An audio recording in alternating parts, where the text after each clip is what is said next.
नमस्कार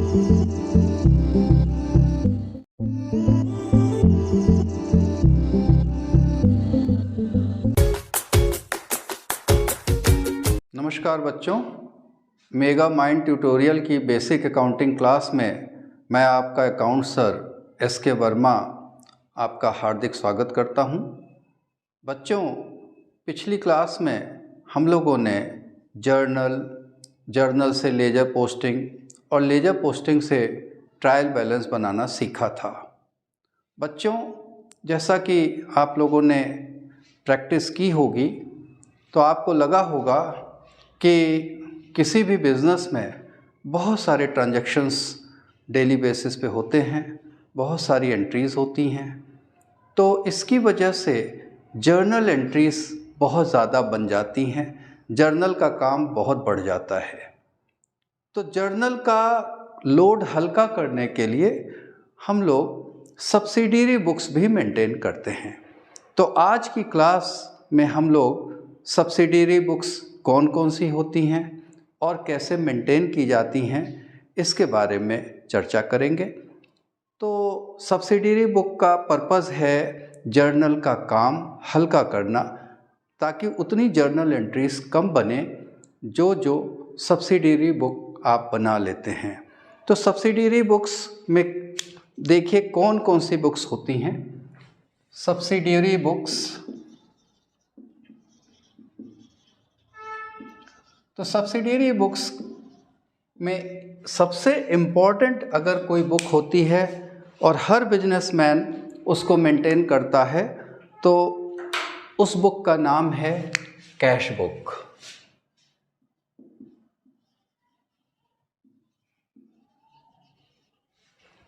तो cash book आप लोगों ने नाम सुना होगा। हर बिजनेसमैन, हर कंपनी, ऑफिस में कैश बुक मेंटेन की जाती है। तो कैश बुक बनाने का सबसे बड़ा फ़ायदा ये है कि सबसे ज़्यादा ट्रांजैक्शन कैश से रिलेटेड होती हैं। कैश या तो रिसीव करते हैं या कैश पेमेंट होती है। तो ऐसे में कैश की जर्नल एंट्री बहुत ज़्यादा बढ़ जाती है। तो अगर आपने कैश बुक मेंटेन की है तो उतनी जर्नल एंट्री आपकी कम हो जाएगी, यानी वो डायरेक्ट कैश बुक में एंट्री बनेगी। तो एक तो सब्सिडियरी बुक कैश बुक हो गई और दूसरी है पेटी कैश बुक। पेटी कैश बुक का भी पर्पज़ यही है कि कैश के ट्रांजैक्शन को रिकॉर्ड करे, लेकिन अब क्या है कि पेटी कैश बुक स्मॉल पेमेंट्स के लिए होती है।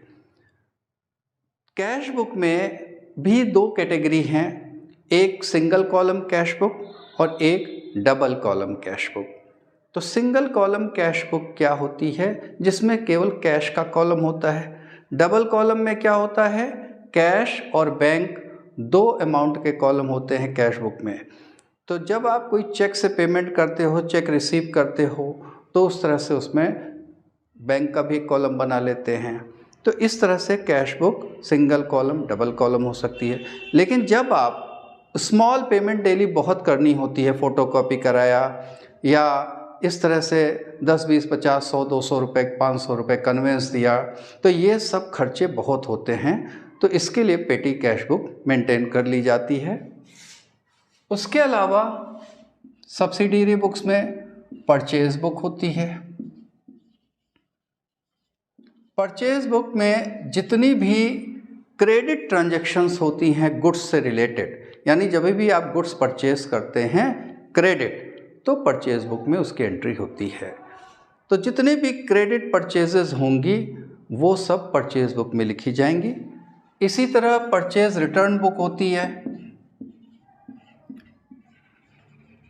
परचेज रिटर्न बुक में जो भी आप रिटर्न कर देते हैं, कोई गुड्स है, डिफेक्टिव है, ख़राब है, उसको वापस करना है, तो आप परचेज रिटर्न की जर्नल एंट्री बनाते थे। तो अब क्या है कि वो परचेज रिटर्न बुक में डायरेक्ट एंट्री आएगी। इसी तरह से सेल्स बुक,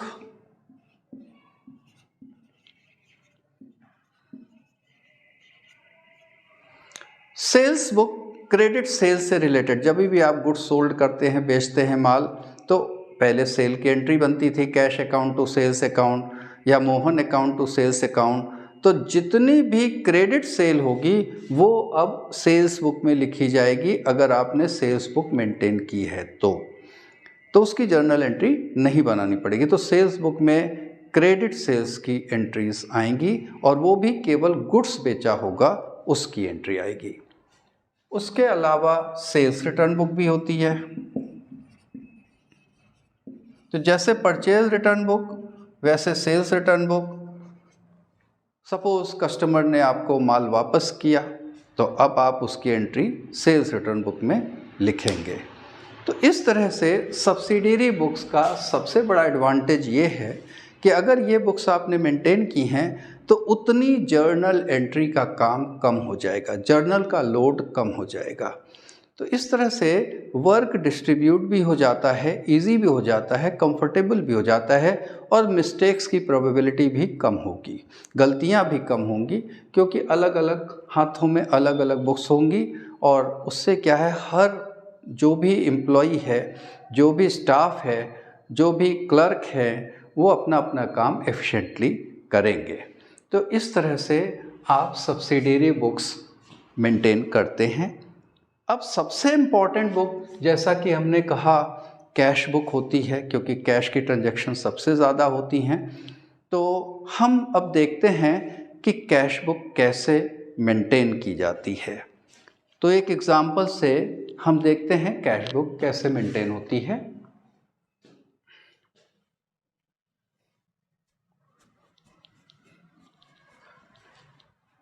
कैश बुक में जितनी भी कैश से रिलेटेड ट्रांजैक्शंस होंगी वो रिकॉर्ड की जाएंगी।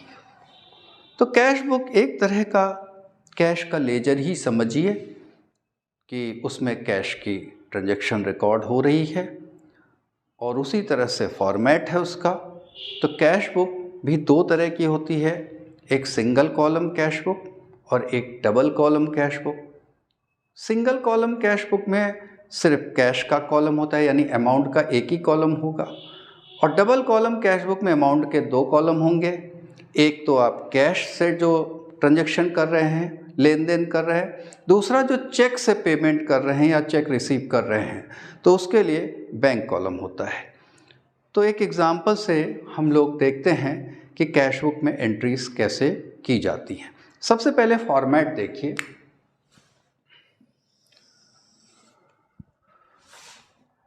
पहला कॉलम डेट का हो गया, दूसरा पर्टिकुलर्स का हो गया, तीसरा एक छोटा सा कॉलम लेजर फोलियो का बना लें, उसके बाद अमाउंट का कॉलम हो गया, फिर डेट का कॉलम, फिर पर्टिकुलर्स, फिर एक लेजर फोलियो का और फिर अमाउंट का।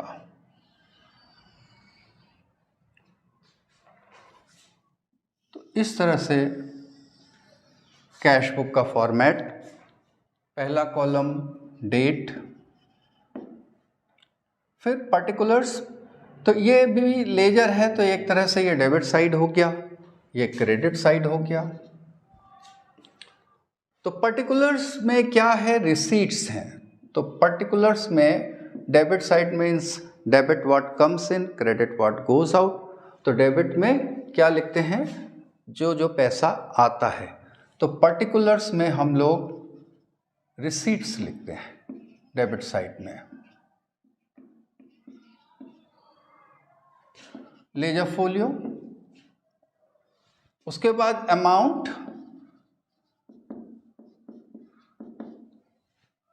ये कैश का कॉलम है, सिंगल कॉलम, यानी केवल कैश ट्रांजैक्शन, यानी हमने कैश का कॉलम रखा हुआ है। उसके बाद फिर डेट,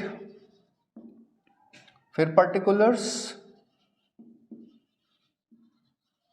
फिर लेजर फोलियो, फिर अमाउंट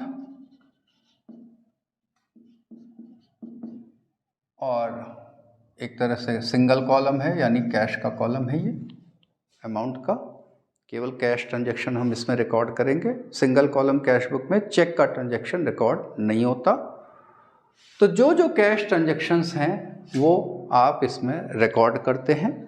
पूरे मंथ में जैसे लेजर पोस्टिंग करते थे वैसे ही इसमें पूरे मंथ में आप ट्रांजैक्शन रिकॉर्ड करते हैं डायरेक्ट, बिना जर्नल एंट्री बनाए, और लेजर की ही तरह इसमें टोटलिंग करेंगे, पोस्टिंग, बैलेंसिंग, वो सब काम लेजर की ही तरह होता है। अब जैसे मान लीजिए एक ट्रांजैक्शन है 1 जनवरी को 2022, जनवरी 1 आपने बिजनेस स्टार्ट किया, तो business started with cash, business started with cash ₹1 lakh. आपने 1 लाख से बिजनेस शुरू किया, तो अब पैसा आ रहा है तो डेबिट व्हाट कम्स इन, आप रिसीट साइड में इसकी एंट्री बनाएंगे। तो बिल्कुल लेजर की ही तरह इसमें ट्रांजैक्शन रिकॉर्ड होते हैं। डेट डाल देंगे 2022 जनवरी 1, और लेजर की ही तरह इधर 2 लिख देंगे, इधर बाय लिख देंगे,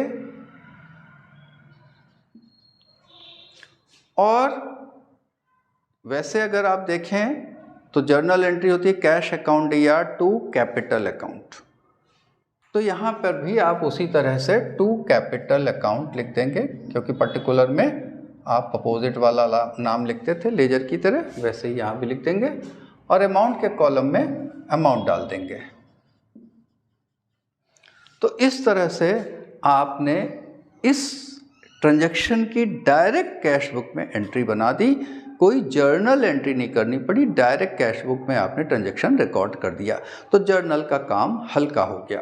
तो जितने भी कैश के ट्रांजैक्शन हैं डायरेक्ट कैश बुक में लिखे जाते हैं। अगर पैसा आ रहा है तो आप इधर लिखेंगे रिसीट साइड में, डेबिट साइड में, और पेमेंट कर रहे हैं, पैसा जा रहा है, क्रेडिट व्हाट गोज आउट, तो आप पेमेंट साइड में लिखेंगे। तो ये साइड जो क्रेडिट साइड है एक तरह से ये पेमेंट साइड है। जैसे मान लीजिए 2 जनवरी को आपने गुड्स परचेज किया, परचेज्ड गुड्स फॉर ₹50,000, 50,000 का गुड्स खरीदा, तो पैसा जा रहा है, तो आप क्रेडिट साइड में ट्रांजैक्शन रिकॉर्ड करेंगे, ये पेमेंट साइड है। डेट डाल दीजिए 2022 जनवरी 2 बाई परचेजेस अकाउंट, क्योंकि पर्टिकुलर में अपोजिट वाला लिखा जाता है, जैसे लेजर में लिखते थे वैसे ही यहाँ भी लिखेंगे, बाई परचेजेस अकाउंट, अमाउंट लिख दीजिए 50,000। तो इस तरह से आप एक एक कैश का ट्रांजैक्शन लिख सकते हैं। एक और एग्जांपल देखिए, goods sold for ₹30,000, goods sold for ₹30,000, 30,000 का माल बेचा, तो इस बार पैसा आ रहा है। एंट्री बनाते तो बनाते आप cash account to sales account, तो पैसा आ रहा है तो एंट्री यहाँ बनानी है आपको, डेट डाल दीजिए, पर्टिकुलर्स में अपोजिट वाला नाम लिखा जाता है, यानी टू सेल्स अकाउंट 30,000,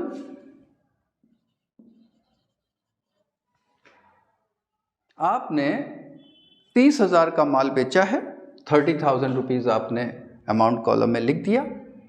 इसी तरह से एक और ट्रांजैक्शन देखिए, परचेज्ड फर्नीचर फॉर ₹10,000,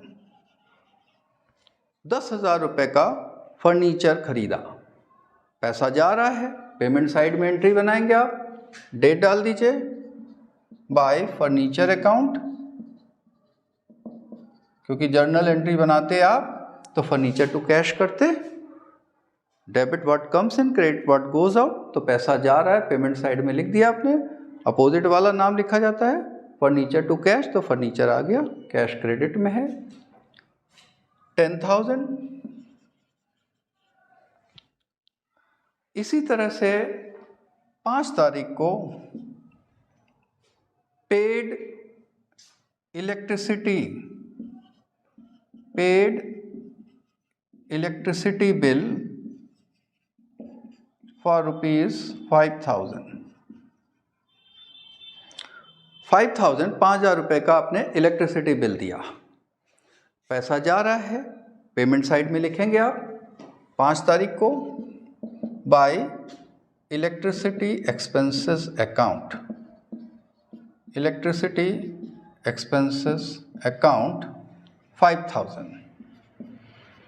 यानी कि जब भी पेमेंट करें आप तो इस साइड लिखें क्रेडिट साइड में, और जब भी पैसा आए तो आप डेबिट साइड में लिखें debit what comes in, credit what goes out. यानी पैसा आए तो इधर लिखना है, पेमेंट करें पैसा जाए तो उधर लिखना है, क्रेडिट साइड में लिखना है।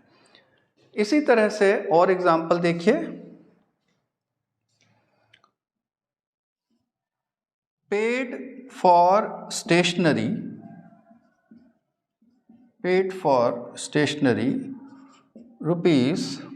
₹2,000। आपने स्टेशनरी खरीदा, उसका पेमेंट किया है तो 6 तारीख डाल दिया आपने। तो stationery to cash nominal account है, तो बाय स्टेशनरी अकाउंट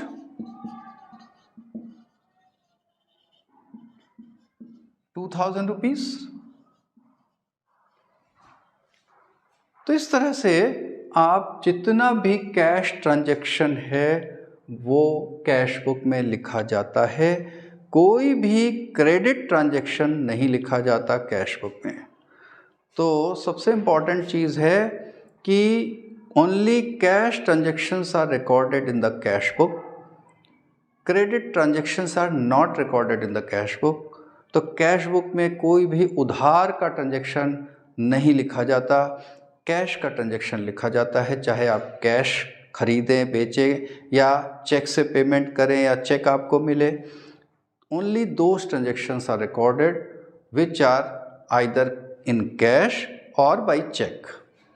तो इस तरह से आप एक एक डेली बेसिस पे ट्रांजैक्शंस को रिकॉर्ड करते हैं। सपोज़ आपने एक सेल की और एंट्री बना देते हैं एग्जाम्पल पूरा करने के लिए। आपने ओल्ड न्यूज़पेपर बेच दिया सपोज, तो sold old newspaper for rupees 1,000, यानी पुराना रद्दी पेपर बेच दिया 1,000 रुपये का।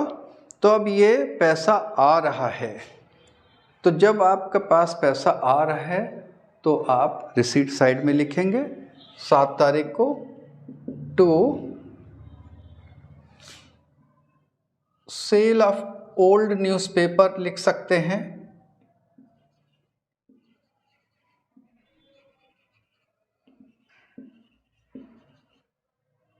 या मिसलेनियस इनकम भी लिख सकते हैं 1,000 रुपीज़।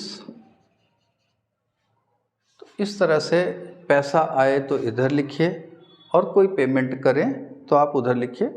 जैसे आपने सपोज़ 8 तारीख को सैलरी पे किया, पेड सैलरी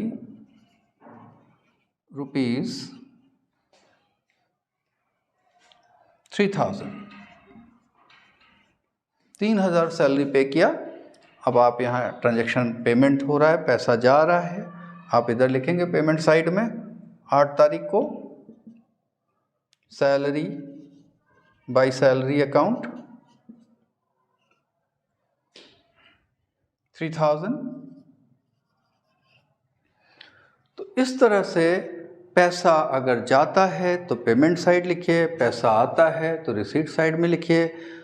सपोज आपका इतना ट्रांजैक्शन पूरे महीने में है, तो अब मंथ एंड में आप टोटलिंग करेंगे, जैसे आप लेजर की टोटलिंग किया करते थे। तो जो टोटल ज़्यादा होगा वही दोनों साइड लिख देते थे आप। तो इस तरह से आप टोटलिंग करेंगे। तो इधर का टोटल आ रहा है 1,31,000,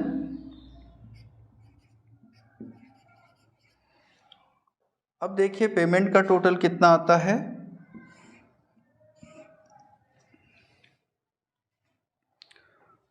50,000, 10,000, 60, 65 और 70,000। टोटल पेमेंट हो रहा है 70,000। तो यानी रिसीट साइड का टोटल ज़्यादा है, तो वही टोटल आप यहाँ लिख दें। तो बिल्कुल लेजर की तरह कैश बुक मेंटेन होती है, एक तरह का ये कैश अकाउंट ही है। उसके बाद आप देखिए जो टोटल ज़्यादा था आपने लिख दिया। अब मंथ एंड में आपको सपोज बैलेंसिंग करनी है, तो बाई बैलेंस CD,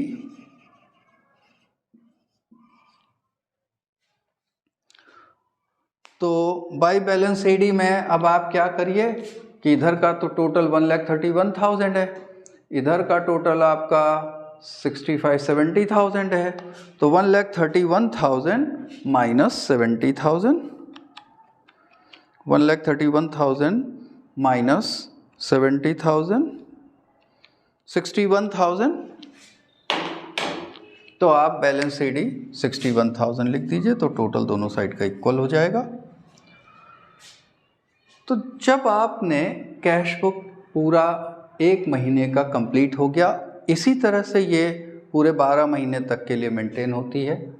तो जनवरी है, मान लीजिए ईयर एंड आपका दिसंबर है, तो जनवरी से लेकर दिसंबर तक चलेगा काम। अप्रैल स्टार्टिंग है, तो अप्रैल से लेकर मार्च तक चलेगा। तो पूरे 12 महीने के लिए रजिस्टर मेंटेन होते हैं। अब जैसे मान लीजिए ये बैलेंस CD है, अब इसी के नीचे नेक्स्ट मंथ स्टार्ट हो जाता है। अब जनवरी के बाद फरवरी आएगा, तो फरवरी में ओपनिंग बैलेंस जैसे लेजर में आप ले आते थे कैरी फॉरवर्ड करके, इसी तरह से कैश बुक में भी कैरी फॉरवर्ड हो करके 2022 फरवरी स्टार्ट हो जाएगा। To balance BD, to balance brought down, और 61,000 आपका ओपनिंग बैलेंस फरवरी का हो जाएगा, जो यहाँ से कैरी फॉरवर्ड होके आया। बिल्कुल लेजर का सिस्टम है, कोई डिफरेंस नहीं है। जो क्लोजिंग बैलेंस है वो नेक्स्ट मंथ का ओपनिंग होता है और अपोजिट में जाता है। अगर इधर है तो इधर आएगा, इधर बैलेंस CD है तो इधर आएगा। तो क्लोजिंग को हम CD लिखते हैं कैरेट डाउन, और ओपनिंग को BD लिखते हैं brought down, to balance brought down. और अपोजिट में आता है, इधर है तो इधर आएगा, इधर बैलेंस CD है तो उधर जाएगा। तो लेजर की ही तरह कैश बुक मेंटेन हो रही है, एक तरह का कैश अकाउंट ही है, लेकिन चूंकि कैश के ट्रांजैक्शंस बहुत ज़्यादा होते हैं, इसलिए उसका एक अलग ही रजिस्टर बना देते हैं जिसको हम कैश बुक कहते हैं। अभी क्या है कि ये cash book single column cash book थी। इसी तरह से बिजनेसमैन चेक से भी ट्रांजैक्शन करता है, चेक रिसीव भी करता है, चेक से पेमेंट भी करता है। तो अगर चेक से पेमेंट कर रहा है, चेक उसको मिल रहा है, तो उसके लिए एक फिर अलग कॉलम होना चाहिए, बैंक का कॉलम। तो जैसे कैश का कॉलम है वैसे ही एक कॉलम बैंक का बन जाता है, तो उसको हम कहते हैं डबल कॉलम कैश बुक। तो डबल कॉलम कैश बुक कैसे होता है उसका भी अब हम लोग फॉर्मेट देखते हैं कि डबल कॉलम कैसे बनता है। फॉर्मेट तो यही है, फॉर्मेट में कोई चेंज नहीं है, लेकिन ट्रांजैक्शंस अब ऐसे होंगे कि जिसमें चेक से पेमेंट हुई होगी या चेक रिसीव हुआ होगा, तो उसके लिए हमें एक सेपरेट कॉलम की ज़रूरत पड़ेगी जिसको हम बैंक कॉलम कहते हैं। तो अब हम डबल कॉलम कैश बुक देखेंगे कि कैसे डबल कॉलम कैश बुक बनती है।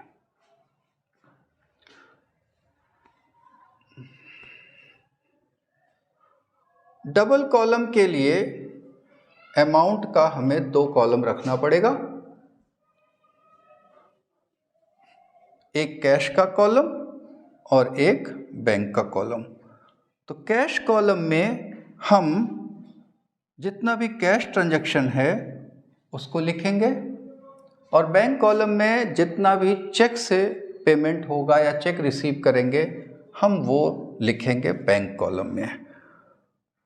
तो इस तरह से आपका डबल कॉलम कैश बुक बन जाएगा। सबसे पहले हम डबल कॉलम कैश बुक का फॉर्मेट बनाएंगे।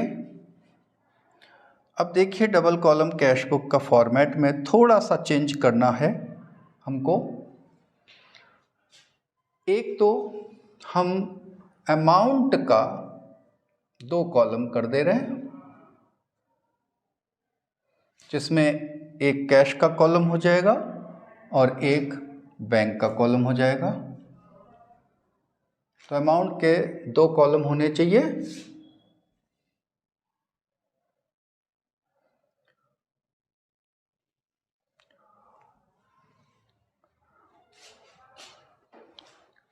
सबसे पहले अमाउंट के लिए हम 2 कॉलम इधर बना दें और यहाँ भी 2 कॉलम बना दें अमाउंट के लिए। एक कॉलम कैश ट्रांजैक्शन के लिए और एक बैंक ट्रांजैक्शन, यानी चेक से अगर पेमेंट कर रहे हैं या चेक रिसीव कर रहे हैं तो उसके लिए इधर भी और इधर भी।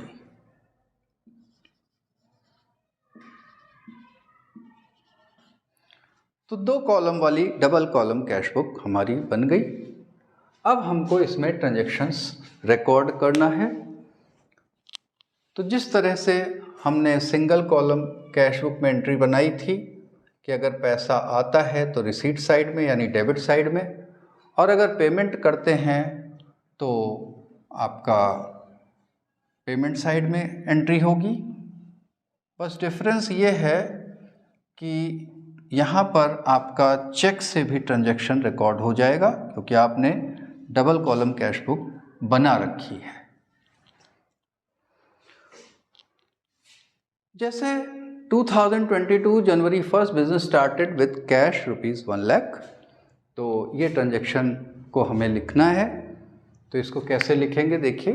रिसीट साइड में टू कैपिटल अकाउंट,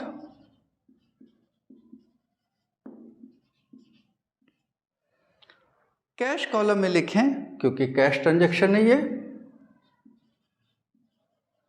तो कैश कॉलम में हमने ₹1 लाख लिख दिया। अब सपोज 2 जनवरी को हमने 50,000 रुपये बैंक में जमा किए, deposited in bank, deposited in bank ₹50,000। 50,000 रुपये बैंक में जमा किए। तो अब देखिए बैंक में तो पैसे आ रहे हैं, रिसीट साइड में बैंक कॉलम में 50,000 लिखेंगे आप।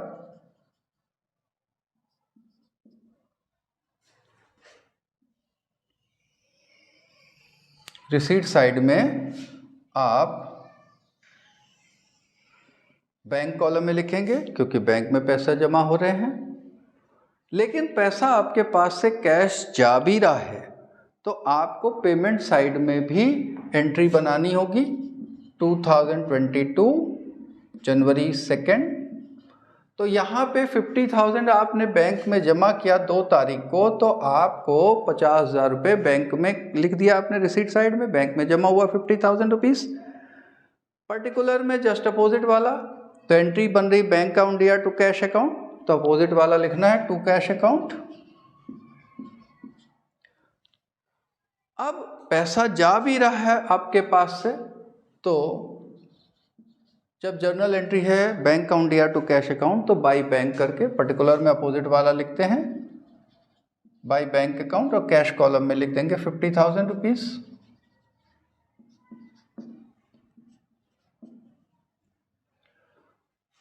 अब देखिए ट्रांजैक्शन एक है लेकिन एंट्री दोनों तरफ रिकॉर्ड हुई क्योंकि 2 अकाउंट एक साथ मेंटेन हो रहे हैं, कैश का अकाउंट और बैंक का account.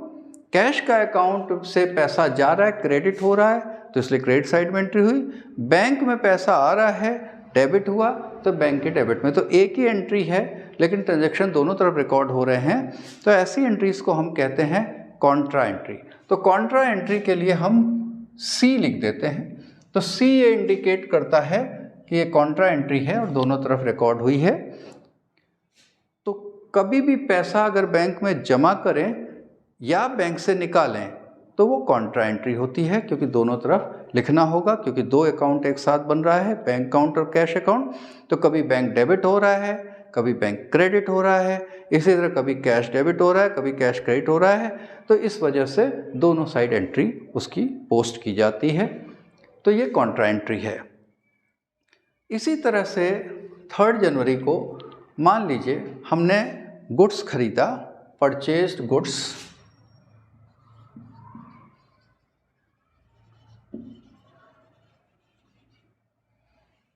For ₹10,000 and paid by cheque. अब देखिए 10,000 रुपये का गुड्स खरीदा आपने और चेक से पेमेंट किया। अब चेक से पेमेंट किया है तो बैंक कॉलम में एंट्री आएगी, कैश कॉलम में नहीं आएगी, पैसा नहीं जा रहा है। बैंक से पेमेंट हुआ, चेक से पेमेंट हुआ, तो आप डेट डाल दीजिए 3 तारीख, बाई परचेजेस अकाउंट,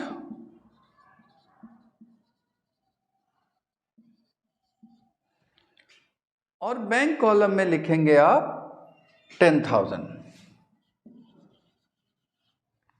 क्योंकि बैंक में आपने 50,000 रुपये जमा किया था तो आपने चेक से पेमेंट किया है, तो बैंक से पैसे जा रहे हैं तो बैंक कॉलम में लिखा। तो जब भी चेक से पेमेंट होगा तो बैंक कॉलम में अमाउंट लिखा जाएगा। इसी तरह से suppose sold goods for ₹15,000, amount received by check and amount received by check। आपने 15,000 का माल बेच दिया, क्योंकि 10,000 का खरीदा था तो कुछ बढ़ा के बेचा होगा, तो 15,000 में माल बेच दिया और पेमेंट आपको चेक से मिली है। तो पैसा आ रहा है, आप इस साइड आ जाइए रिसीट साइड में। तो रिसीट साइड में डेट डाल दीजिए, टू सेल्स अकाउंट, और चेक से पेमेंट मिल रही है इसलिए आप इसको बैंक कॉलम में लिखेंगे। आपने बैंक कॉलम में लिख दिया 15,000। तो इस तरह से जब भी चेक से कोई ट्रांजैक्शन हो, चाहे चेक मिले चाहे चेक से पेमेंट हो, आप बैंक कॉलम में एंट्री बनाएंगे। अब एक आप एग्जाम्पल और देखिए, जैसे कभी कभी होता है, क्वेश्चन में लिखा होता है, बड़ा इम्पॉर्टेंट है समझना, कि आपने सपोज माल बेचा, sold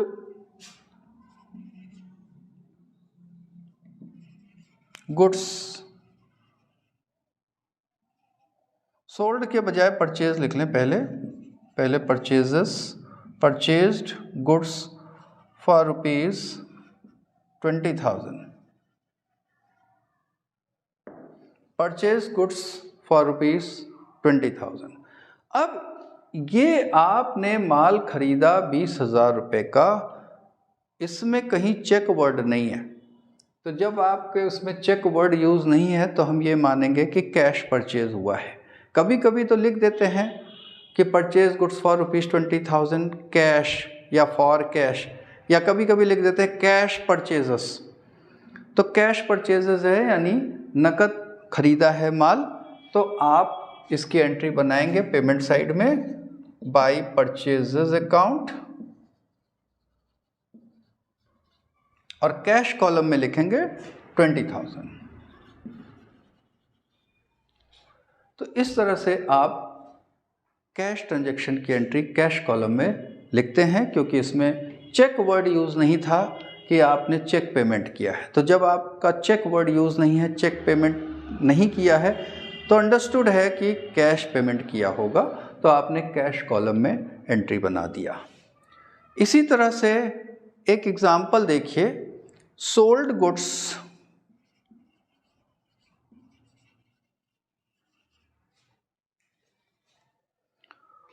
for rupees 15,000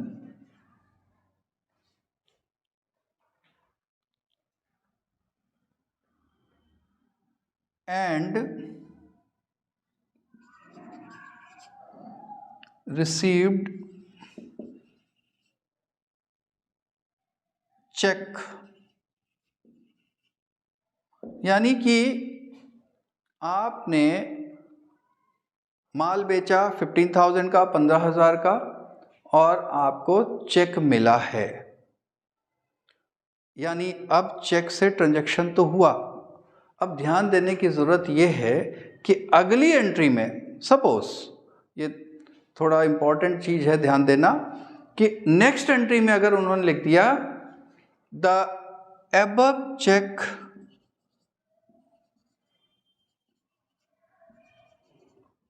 deposited in bank, यानी कि जो चेक मिली वो 7 तारीख को बैंक में नहीं जमा हुई, 8 तारीख को बैंक में जमा हुई। तो अगर ऐसा है कि सेम डेट में चेक बैंक में नहीं जमा हुई, कभी कभी ऐसा होता है शाम को चेक मिली तो अब उस दिन तो बैंक में जमा नहीं हो पाएगी, अब नेक्स्ट डे ही जमा हो पाएगी। तो ऐसा नॉर्मली होता रहता है कि इवनिंग में चेक मिला और उस समय आप नहीं बैंक भेज पाए, बैंक बंद हो गया, तो नेक्स्ट डे वो जमा होती है। और कभी कभी छुट्टी पड़ जाती है, मान लीजिए नेक्स्ट डे संडे हो गया तो फिर वो मंडे जमा होती है। तो अब ऐसे ट्रांजैक्शन की एंट्री कैसे करेंगे, आप इसको ज़रा ध्यान से देखिएगा कि आपने पहले तो देखिए कि आपने माल बेचा है, sold goods for rupees 15,000 and received cheque, लेकिन वो चेक 7 तारीख को नहीं जमा हुआ है, 8 तारीख को जमा हुआ है। तो क्या हम 7 को एंट्री बनाएं बैंक में? तो 7 तारीख को बैंक कॉलम में एंट्री नहीं बनेगी। फिर इस ट्रांजैक्शन की एंट्री कहाँ होगी? तो इस ट्रांजैक्शन की एंट्री आप जर्नल प्रॉपर में बनाएंगे, यानी एक रजिस्टर और होता है जर्नल प्रॉपर, यानी जो सब्सिडियरी बुक्स से बच जाती हैं, जैसे cell book, purchase book, cash book, पेटी cash book, purchase return book, cell return book, तो इनसे जो एंट्री बच जाती हैं वो जर्नल प्रॉपर में एंट्रीज आती हैं। तो यानी कि ये चूँकि आज बैंक में नहीं चेक जमा हुआ है, इसलिए इसकी एंट्री कैश बुक में आज नहीं हो पाएगी 7 तारीख को। आप इसकी एंट्री जर्नल प्रॉपर में करेंगे, और जर्नल प्रॉपर में जो आप एंट्री बनाएंगे वो एंट्री क्या होगी? Cheques in hand account DR to sales account.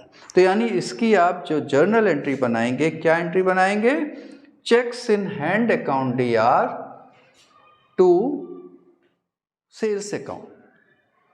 तो हम यहाँ एंट्री बना दे रहे हैं, cheques in hand account DR to sales account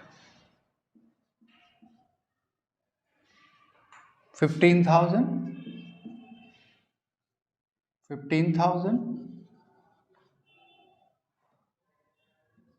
debit credit rupees, और ये 7 तारीख की थी 2022 जनवरी 7, यानी कि जर्नल एंट्री पास होगी इसकी, क्योंकि चेक सेम डे नहीं डिपॉजिट हुआ, इसलिए इसकी हम जर्नल एंट्री पास कर देते हैं। अब 8 तारीख को बैंक में जब जमा कराया आपने, तो इसकी एंट्री आप 8 तारीख को कैश बुक में लिखेंगे। बैंक अकाउंट DR हो रहा है, बैंक में जमा हो रहा है, bank account DR to cheques in hand, तो to cheques in hand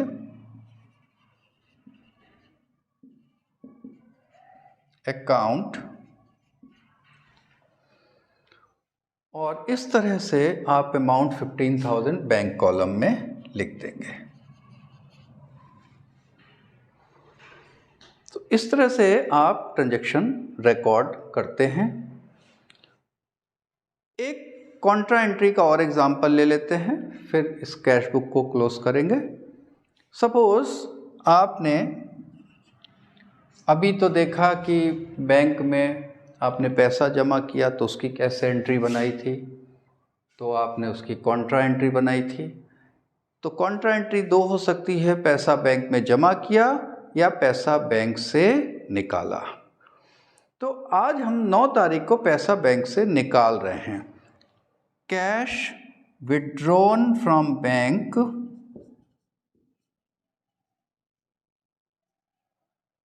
cash withdrawn from bank ₹20,000, 20,000 रुपये हमने बैंक से निकाला है। तो कैश में तो इधर आएगा 9 तारीख को, टू बैंक अकाउंट, पैसा बैंक से निकल रहा है, cash to bank journal entry बन रही है, to bank account 20,000, bank column में नहीं, कैश कॉलम में लिखिए।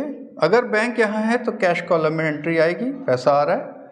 तो कभी भी बैंक है तो कैश में लिखेंगे, कैश है तो बैंक में लिखेंगे। और कॉन्ट्रा एंट्री है क्योंकि बैंक से पैसे निकल भी रहे हैं, तो आप इधर भी एंट्री डाल दीजिए, by cash account, bank column से बैंक से पैसे निकल रहे हैं, तो बैंक कॉलम में आपने पेमेंट साइज में 20,000 लिख दिया। सी कॉन्ट्रा एंट्री है। तो जब भी पैसा बैंक से निकालें या पैसा बैंक में जमा करें तो वो कॉन्ट्रा एंट्री होती है। सपोज एक एग्जाम्पल और ले लेते हैं कि पर्सनल पर्पस से पैसा बैंक से निकाला। मान लीजिए ये ट्रांजैक्शन है, पर्सनल पर्पस से पैसा बैंक से निकाला 10 तारीख को। तो 10 तारीख को आपने निकाला है पैसा, हम एंट्री ऊपर लिख दे रहे हैं 10 तारीख की।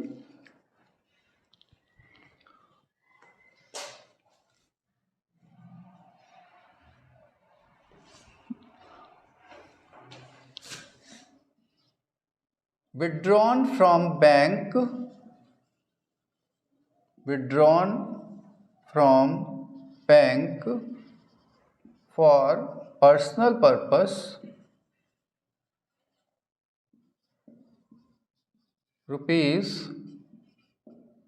₹10,000। पर्सनल पर्पस से बैंक से पैसे निकाले 10,000 रुपये। तो जहाँ पर्सनल पर्पस हो जाए तो वहाँ पे कॉन्ट्रा एंट्री नहीं है। ये कोई पैसा आप ऑफिस के काम के लिए नहीं निकाल रहे हैं, क्या ऑफिस के खर्चे के लिए निकाल रहे हैं आप पर्सनल पर्पस से निकाल रहे हैं, तो ये कॉन्ट्रा एंट्री नहीं है, ये ड्राइंग्स माना जाएगा।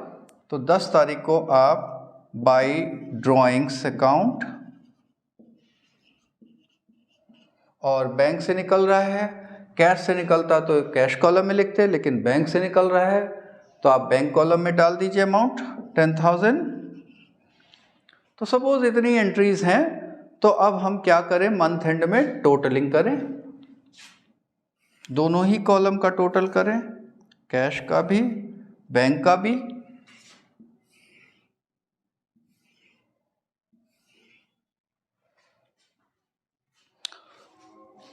अब कैश में देखिए टोटल अमाउंट कितना है,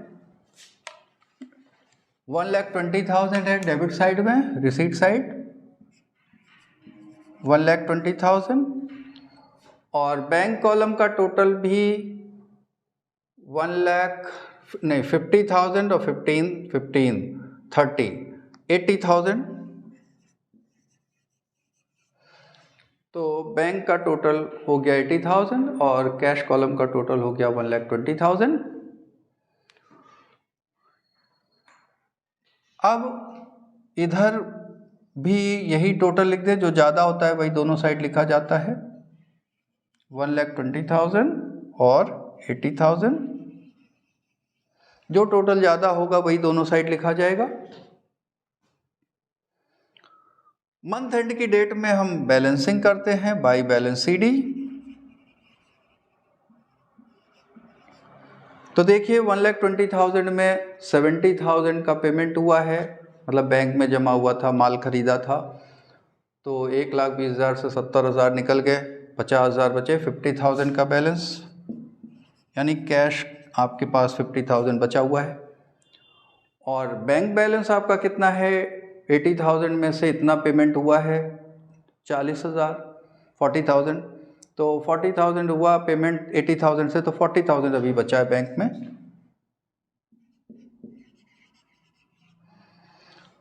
तो इस तरह से आप मंथ एंड में कैश बुक की दोनों कॉलम की बैलेंसिंग कर देते हैं। तो इस तरह आप जितना भी कैश या चेक का ट्रांजैक्शन है कैश बुक में लिख सकते हैं, चाहे वो गुड्स परचेस करने का हो, चाहे वो एक्सपेंसेस का हो, लेकिन क्रेडिट ट्रांजैक्शंस नहीं लिखा जाता। कोई क्रेडिट परचेस की एंट्री नहीं आती, कोई क्रेडिट सेल की एंट्री नहीं आती। तो जितने भी क्रेडिट ट्रांजैक्शन है, चाहे क्रेडिट परचेज यानी गुड्स उधार खरीदा, क्रेडिट सेल्स यानी गुड्स उधार बेचा, तो ऐसी एंट्रीज हम परचेज बुक और सेल बुक में लिखते हैं, क्रेडिट ट्रांजैक्शंस की, गुड्स से रिलेटेड। तो अब आज की क्लास हम लोग यहीं ख़त्म करते हैं। और जैसा कि हम लोगों ने बताया था हमने कि ये आपकी क्लास जो 11th के क्लास के हिसाब से है, आपके 12th के लिए भी और BCom, MCom, BBA, MBA, CA, CS, CMA के लिए भी बहुत यूज़फुल है। नेक्स्ट क्लास में हम लोग purchase book, sales book, purchase return, sales return और पेटी कैश बुक के बारे में पढ़ेंगे। और अगर आपको ये क्लास अच्छी लगी हो तो आप इसको सब्सक्राइब कीजिए, शेयर कीजिए, लाइक कीजिए। Thank you so much.